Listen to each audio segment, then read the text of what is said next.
Hello mga beshi, magsisingkotso po tayo ng menudo.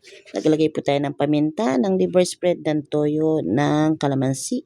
And then yan, nagugas po muna tayo ng kamay bago po natin siya menekos-mekos para po malasa at kumapit yung ating pinaglalagay na sangkap. Naglagay po tayo ng cheese mga beshi. And then after to po ng mga beshi, habang nagpapakulo tayo sa kabilang kalan, nung naset aside po siya ng 1 hour, pinakulo po natin siya. Nagprito na po tayo ng ating patatas at ng ating carrots. Ayan. Mekos-mekos lang. And then po yung ating red bell pepper mga beshi. Ayan.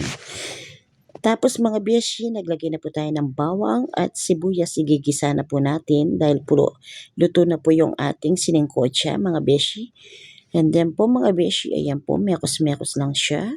Tapos mga beshi, dahil nakalimutan kong pinrito yung hotdog, ginabol ko na lang sa may bawang. Ayan mga beshi.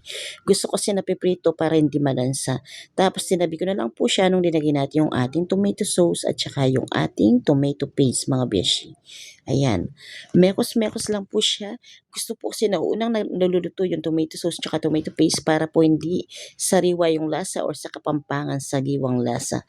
Tapos mga beshi, ayan yung naset aside po natin pinakulong na singkotsa. Ayan po. Nakaseparado po yung kanyang sabaw. Ilalagay na po natin siya.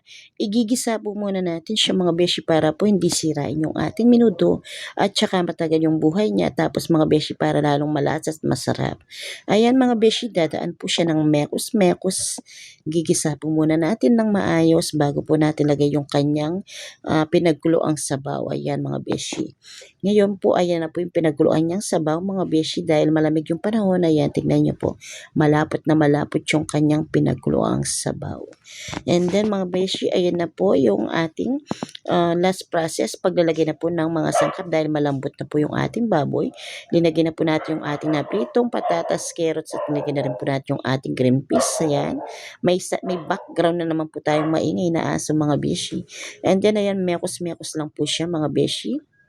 Tapos po, linagay na rin po natin yung red bell pepper and then plating na po ng ating masarap na sinisigurado kung masarap na minudong singkotsang kapampangan na may gawa ng pagmamahal at may dedikasyon ng pagmamahal mga beshi ko. Ayan na po yung ating masarap na minudong singkotsang kapampangan mga beshi ko. Tignan nyo naman po mga beshi, nagmamantika. Medyo mataba po kasi yung ating baboy kaya medyo nagmamantika yung ating minudong kapampangan.